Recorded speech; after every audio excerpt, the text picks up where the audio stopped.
Our next topic is, I would say, quite controversial. I don't think that anybody could have a clear answer on euthanasia. The word euthanasia, ευθανασία itself, comes from the Greek word eph, which means good, and thanatos, which means death. So basically, it means having a good death. There are four main types of euthanasia: active, passive, indirect, and physician-assisted suicide. Where do we stand on euthanasia in Cyprus? I would like to call on stage Professor Pierre Mallia, Chairman of the Bioethics Research Programme, Medical School, University of Malta. Alexandra Atalidis, Member of the House of Representatives. The discussion will be moderated by Kωνσταντίνο Φελλά, Senior Vice Rector, the University of Nicosia. Good afternoon. Good afternoon. Gentlemen and lady. Thank you. Okay.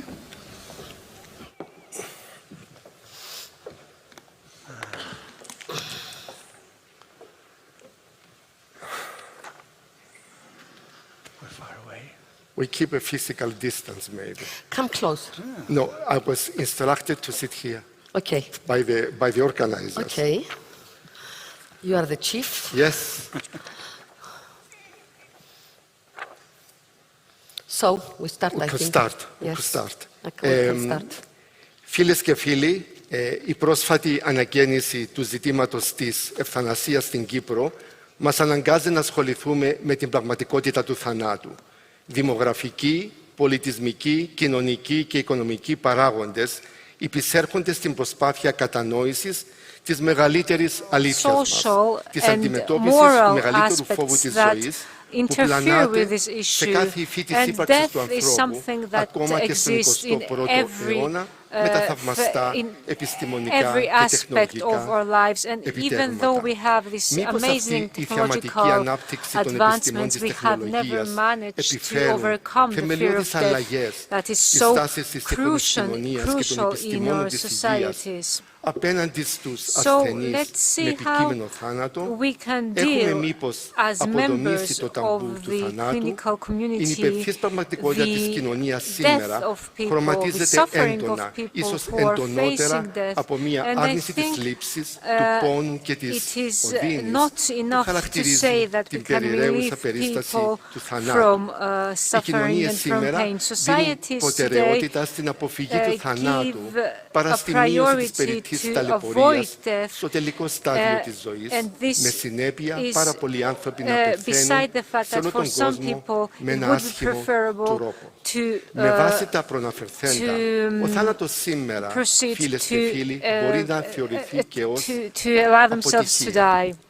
Υφίστανται δε και άλλοι παράγοντες που συμβάλλουν στην έλλειψη ετοιμότητας των ανθρώπων να συζητήσουν νυφάλια το θέμα του τέλους της ζωής. Η αποδοχή της πραγματικότητας του θανάτου είναι πανανθρώπινος αγώνας. Μπορεί ο αιώνας μας να δημιουργεί την ψευδαίσθηση της δυνατότητας επέκτασης της διάρκειας της ζωής. Παρ' όλα αυτά, η τεχνολογία δεν συνδράμει στην αντιμετώπιση του φόβου του θανάτου. Τους τελευταίους 10 μήνες βρίσκεται σε εξέλιξη ο κοινωνικός διάλογος για το θέμα της ευθανασίας, ο οποίος έχει οδηγήσει στη διαπίστωση ότι η νομοθέτηση των σχετικών πράξεων είναι επιβεβλημένη. Είναι λοιπόν με ιδιαίτερη χαρά και με μεγάλη τιμή που καλωσορίζω στο σημερινό πάνελ την βουλεύτρια Αλεξάνδρα Αταλίδου και τον καθηγητή δόκτωρα καθηγητή Pierre Mallia από το Πανεπιστημίου from the University of Malta to this panel, and I would like to start with our dear Alexandra. Could you say in a couple minutes, could you outline the circumstances that reach to the state that we are talking about, the decriminalization of euthanasia in Cyprus right now? For me, the case of the death of a lady from the UK And the arrest of her husband was the ground on which I decided to get involved in this issue. This lady was suffering from a terminal illness.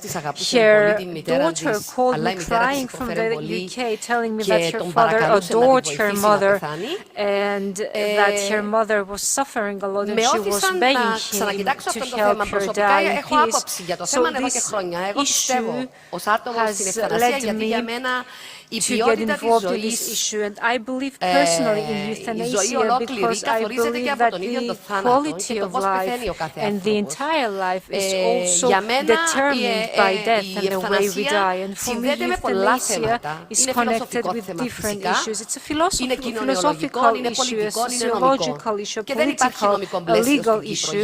Nevertheless, there is no legislative framework in Cyprus. So following this incident, this so-called suicide, this person is accused for murder right now. I made an application at the Committee of European Rights.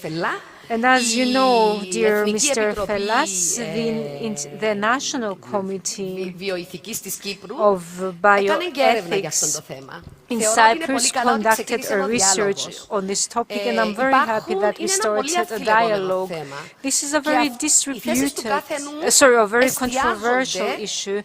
And the positions of each person are based on their values. Some religious people believe that their life belongs to God, and I'm talking about God in general, I'm not talking about Catholic or Orthodox beliefs or other gods, so that God will decide about the way they will live this world. And there are many people right now, and what I'm saying is based on statistics I've read from all over Europe and the world. So a big percentage of the world population, I'm sorry, I have a flu, so many people believe in euthanasia. And this is why I believe that we should talk about this, we should open this dialogue, we should be open about it. France has a dialogue, it has already started there. In order to reach to a legislative framework. Some countries of the European Union approve assisted euthanasia and passive euthanasia, and I think Cyprus should also take a stance in this issue. In Malta, and what are your thoughts on the Cyprus' current attempt to legalize euthanasia? Yes. Well, thank you very much. Thanks for inviting me here. Well, yes, the debate on euthanasia has been sort of gaining momentum. Just before the elections that we had last February, we had a number of television shows and conferences. Are you okay? Yeah, she's okay. All right. After the elections, things have sort of calmed down, but I am sure that they will start again. So before the elections, on the Bioethics Committee, we came out with a document for the government and the opposition, all right, in order to sort of give our not opinion in favor or against euthanasia, but on how it should proceed. Unfortunately, I see that in many of these sensitive debates, people do not have all the information, and not enough is done to give them the information. So you have two extreme groups, you know, the very conservative, who perhaps do not want euthanasia, and the very liberal, who perhaps want euthanasia, who even they themselves might not understand each other well and not see the common ground that there is. Now, personally, my profession is a doctor, but I am a full-time now professor at University in Philosophy of Medicine, Bioethics, and patient rights, and so I spent a lot of time sort of trying to understand these problems. And trying to find the middle ground, sitting on the fence as it is not that easy, because until people get used to you, you get judged by both sides, okay? It is not trying to be neutral, it is trying to understand both sides, because deep down I come from a conservative family, and when I became a doctor, euthanasia was not even contemplated in the medical profession, that it ought to be done. It comes way back from the Greek times of the Hippocratic Oath. It's written down there, you know, those thousands of years back. And nowadays, and in fact, euthanasia, if you look at a dictionary which is about 100 years old, it simply means dying in one's death. Now it has changed to actually giving a lethal mixture to someone so that either you inject it or they can inject it in themselves. And of course, that is seen as direct killing. I think there are many things which are misunderstood. I appreciate that there are many people who would wish euthanasia if they come into a certain situation, if they are cornered, you know. Things that come to mind are certain cancers, certain like motor neuron disease, where you have to be put on a respirator, or someone who is paralyzed from the neck down, or perhaps someone who is in a persistent vegetative state. But when you look at, I was looking at Greece, and in fact there was a study in 2013 where the situation has really changed. Most people were against, and now in 2022 many people are in favor. But there is one person, human rights, the chair of the Human Rights Committee, I don't know if I pronounced the name well, it's Charalambides, Charalambides.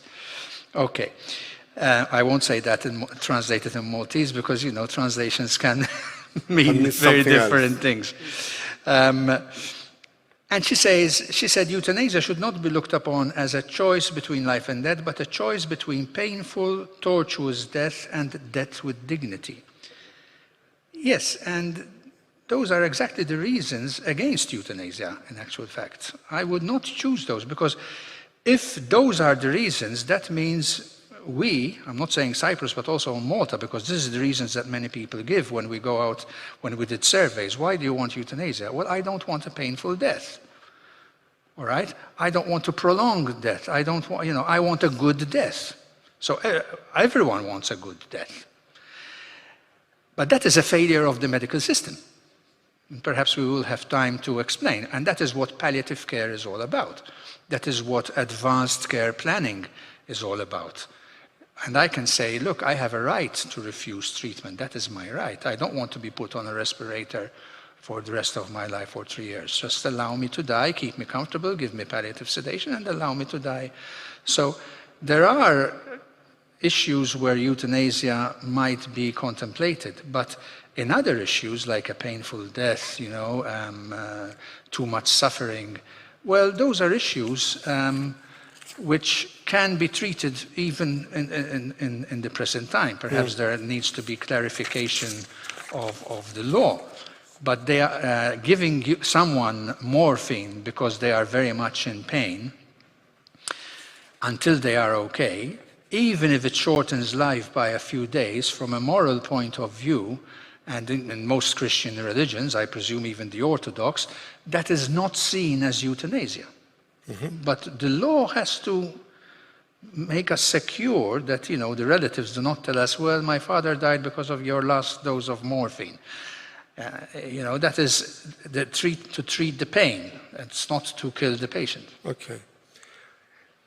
We often talk about a good death, but I believe, and I want to hear your opinion, my dear Alexandra, it should be called right death. What is right for the individual, and it's not a matter of a good death. What is right for the patient, what is right for the individual to be allowed to die with dignity.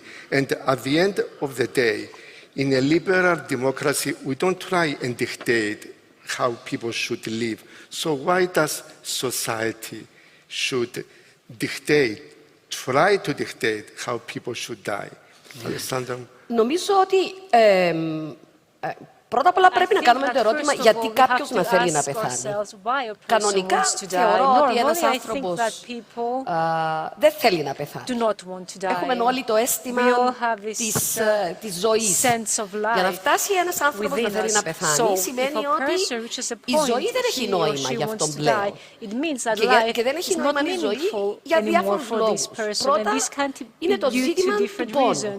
Ένας άνθρωπος που έχει μια ανανιάτινη αρρώστια και υποφέρει πάρα πολύ, νομίζω ότι είναι αδιανόητο για την υπόλοιπη κοινωνία να του λέει ότι ναι, πρέπει να μείνεις εκεί να υποφέρεις. Τώρα, ο καθηγητής απ' εδώ έχει πολύ δίκιο που λέει ότι η ιατρική, η παρηγορητική μπορεί να βοηθήσει, αλλά χωρίς να έχουμε φτάσει στο σημείο που όλοι ανεξαιρέτως οι άνθρωποι να έχουν παρηγορητική ιατρική, που σημαίνει να διαβιώνεις στο τέλος της ζωής σου χωρίς πόνο, θεωρώ αδιανόητο να επιβάλλουμε στους άλλους αν θέλουν να μην συνεχίσουν να ζουν στον πόνο. Το ένα είναι τούτο.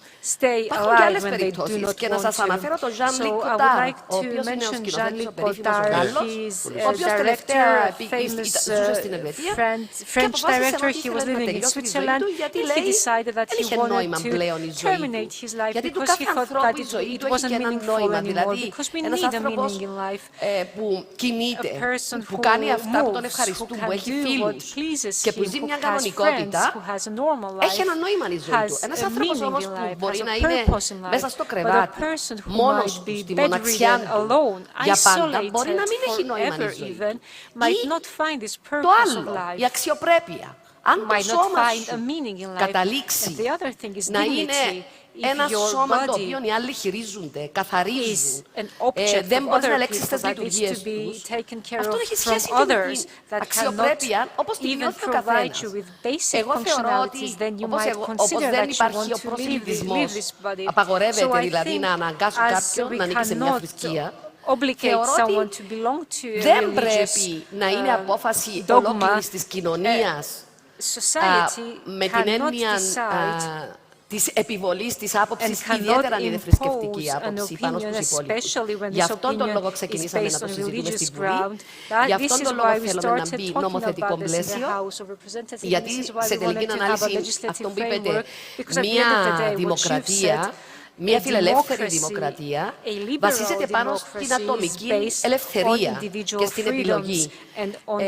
Γι' αυτόν τον λόγο, εγώ τουλάχιστον επειδή θεωρώ ότι αν κάποιος έχοντας πλήρη διάβγεια, έχοντας αυτό που λέμε την ικανότητα να σκεφτεί και να αποφασίσει, ζητήσει παραδείγματος χάρη, δεν θέλω να με επαναφέρετε στη ζωή, δεν θέλω να ζήσω αν μπω σε κόμμα, να με αφήσετε πάνω σε μηχανή ή σε περίπτωση που είναι ανίατη η αρρώστια μου και δεν υπάρχει επιστροφή, εξαντληθούν όλα τα ιατρικά αυτά, θέλω να τελειώνω εκεί.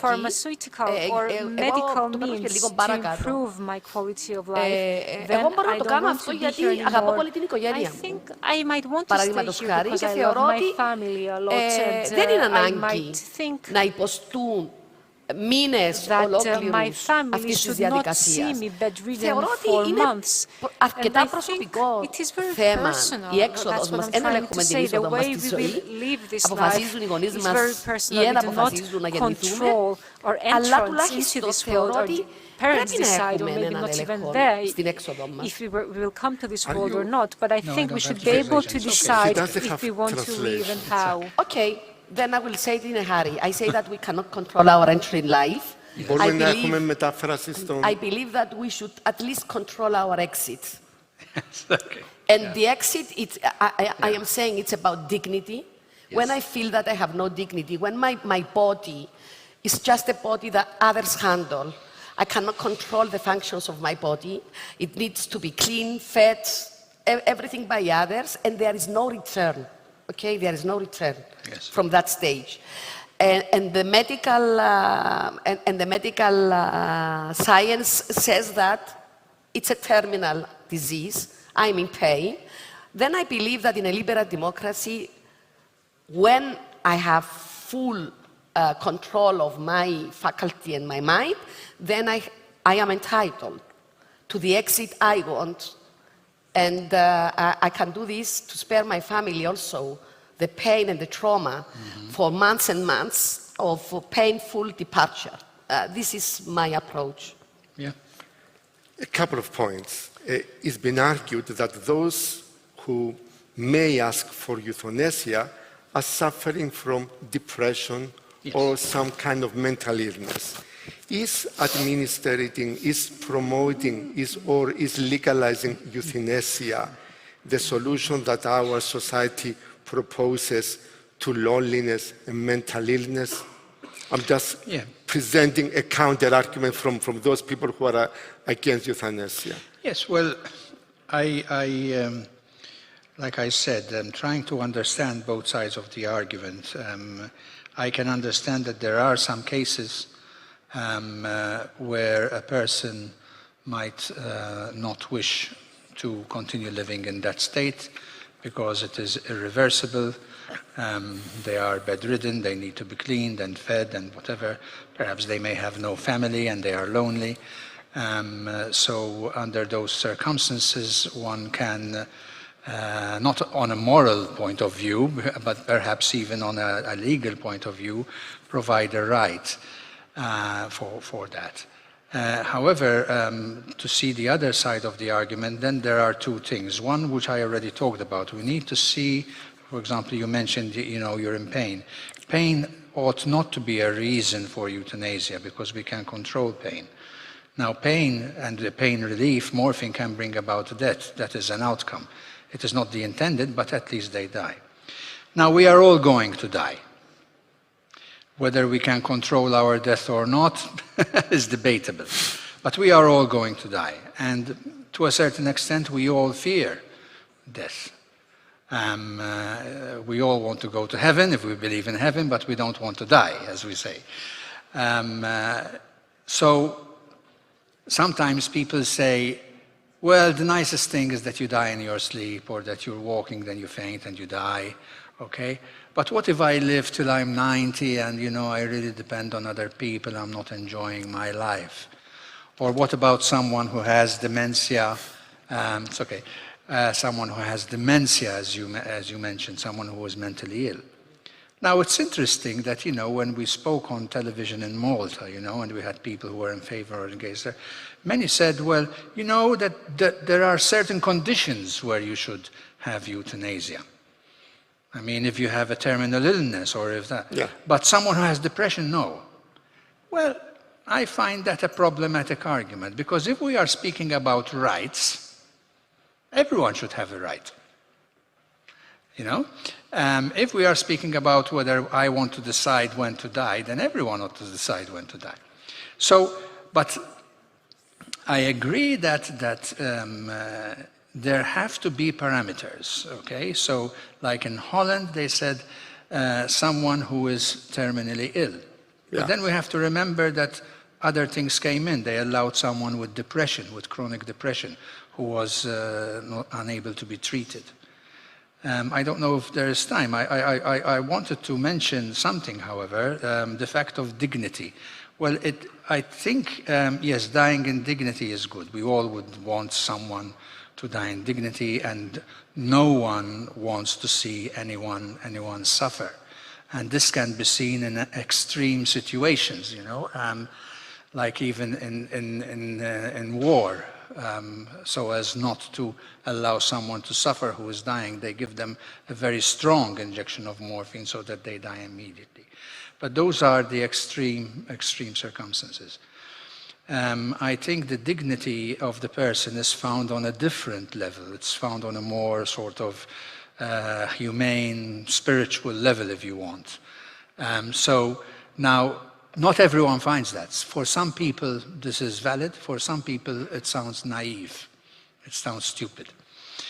But what I can say is that I've seen relatives, with dementia, for example, and you see them, for the last 6 months of their lives.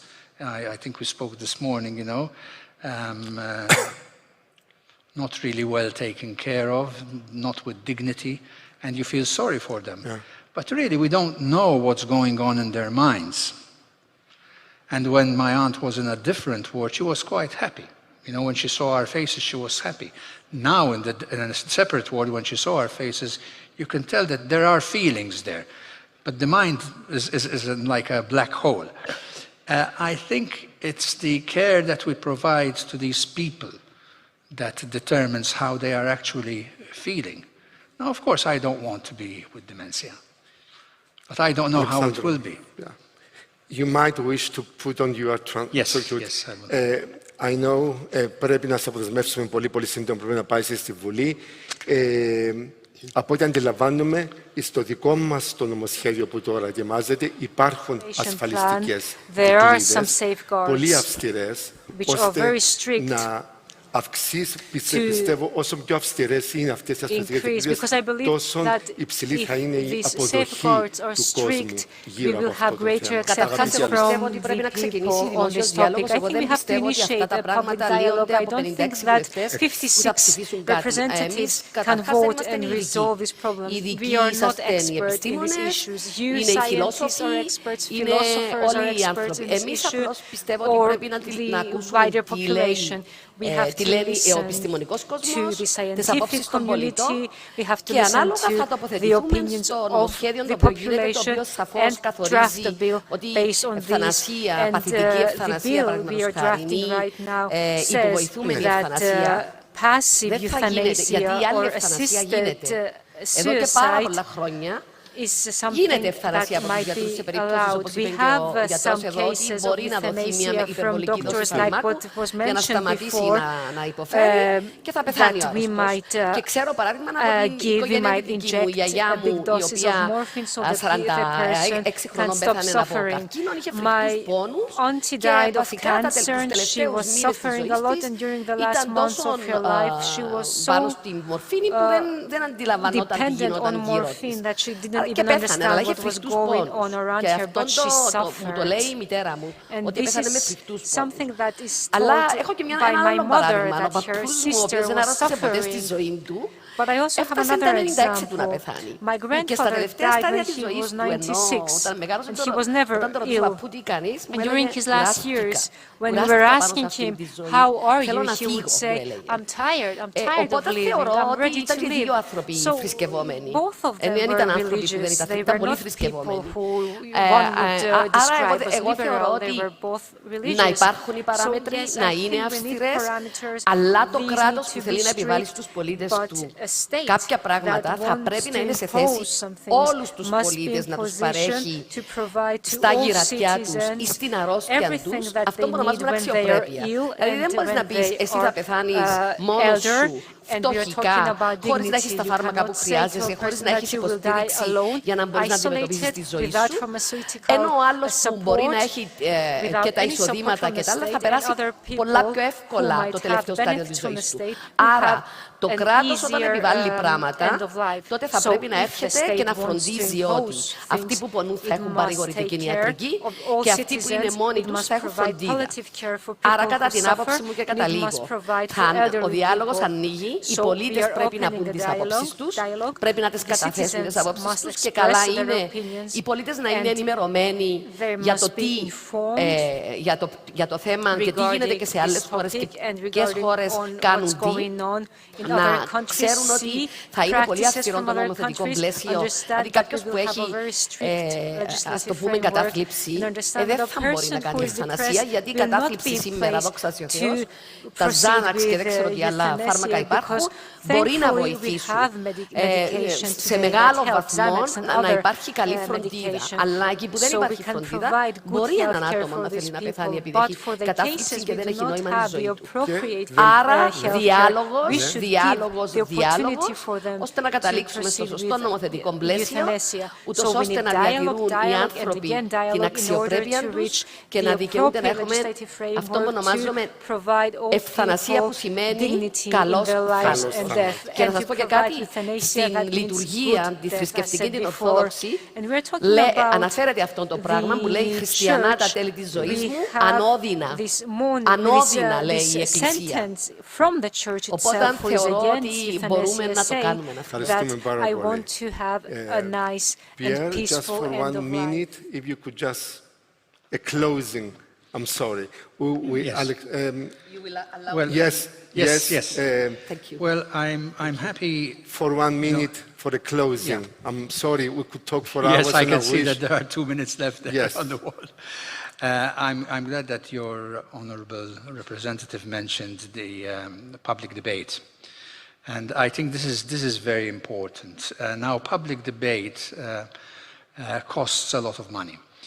And sometimes you have political parties in countries, I'm not saying here, I don't know your situation, that want to take advantage of a group which has a large lobby and therefore a large number of votes and give them what they want without any public debate. Now that is very dangerous because moral issues, when we speak about ethics, ethics is not only a feeling, it has to be backed by rational thought. And the rational thought comes from the information that I give you. Yeah. If I do not give you that information, then you cannot make an informed choice. And to make that informed choice, we need to reach not only the big NGOs and the big parties and the churches and the liberal, we need to reach the more marginalized people. The poorer people, the disadvantaged people, the vulnerable people. And that costs money because you need to target them, you need to go to them, perhaps organize conferences in their environment in a way they can understand. Because at the end of the day, to conclude, we say, I have a right to this, like I have a right to life. Yes, of course, but I have also an obligation to live my life well. So, but rights do not fall from the sky, I mean, when I say I have a right, what do you mean you have a right? You don't have a right yet, okay? Rights are given to us by the state, by the people, by the community. Now, some rights are universal rights, as the philosopher Immanuel Kant said. All around the world, we believe that killing is wrong, not for euthanasia. But in order for the community to give us that right, we have to see that the community understands. Otherwise, morality just becomes a matter of vote and a matter of statistics. Thank you so much. Φίλες και φίλοι, πολυδιάστατο, πολυθεματικό θέμα, η διαδικασία του θανάτου πρέπει να γίνει κατανοητή ως μια σχεσιακή και πνευματική διαδικασία μάλλον, παρά ως απλώς ένα φυσιολογικό συμβάν και ως θέμα επιλογής στην αναζήτηση του σωστού θανάτου. Συμπερασματικά, μια ευρύ ανάλυση της ευθανασίας ως ερώτημα και ως επιλογή μπορεί να συνεισφέρει τα μέγιστα στην κατανόηση του θανάτου, επιτρέποντας μέσω της ενεργοποίησης της ατομικής υπόστασης της κοινότητας την αξιοποίηση του εναπομείναντος χρόνου της ζωής του ασθενούς με κριτήριο τη δική του αλήθεια. Σας ευχαριστώ.